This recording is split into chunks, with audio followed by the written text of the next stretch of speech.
So this week, the Federal Reserve is expected to raise its benchmark interest rate for the first time in nearly a decade. It believes that the U.S. economy is really capable of absorbing the negative effects of a rate increase. But some say that's really debatable and that it could really hurt consumers in a big way.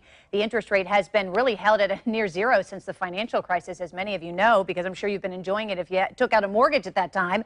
Joining me now to discuss what this change really could mean for you is Joe Krier, president of Krier Wealth Management. Good morning to you, Joe. Hi, Jen. All right, I know that we've been looking as one of the factors, certainly, that the Fed decides upon is based on employment rate. And we saw that the employment rate jump, which is typical, though, during the holidays, the temporary employees. Is that a false sense of security or not? Because it seems like they're poised to do this week. Yeah, the employment numbers that came out last week were actually a little better than just seasonal employment. There was some conversion of part-time workers to full-time workers. And there was a little bit of a bump in wages, and that's been the real thing. All of this rate cutting and everything goes all the way back to 2008 when all of this stuff was into free fall. Now we have stabilization and some decent recovery going on. And is that why they're doing this then now? Because, we've heard about this for months. I think I remember the last time you and I talked, they were talking about maybe around May, I believe it was, and it keeps getting pushed back. Of course, what we saw happen globally also was a factor. Yeah, the hints of this actually go back almost 18 months where they've been talking about it. And, saving the economy from 2008 had multiple parts to it, and low interest rates was kind of the last leg to fall. So, they've been projecting this to the point where it's largely priced into the markets. People are expecting it. They've expected it sooner. And now it's a question of, after they raise rates, what are they going to do next?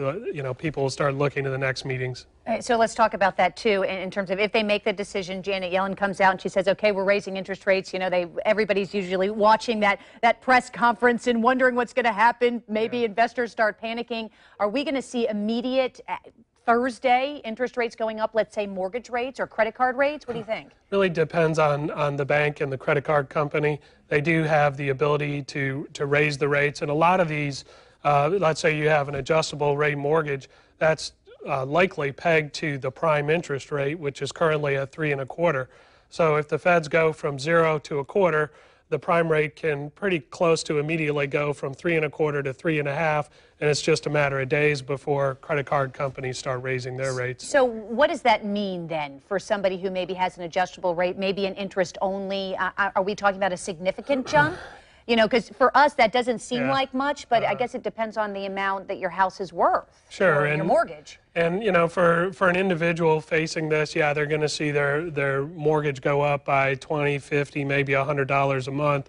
The bigger effect is when you take $50 out of each household across the country that has a adjustable mortgage. It starts to impact the growth of the economy. So initially, this is something that I think the economy is ready for, and these rates have been a nice vacation for people, but they've been artificially low, and it's really distorting how this economy should work. Too late to lock in now? I don't think so, no. You've got probably a year before interest rates go up a full percentage point. So, just a little bit more isn't a big deal. Think about people who 30 years ago were getting mortgages at 19%.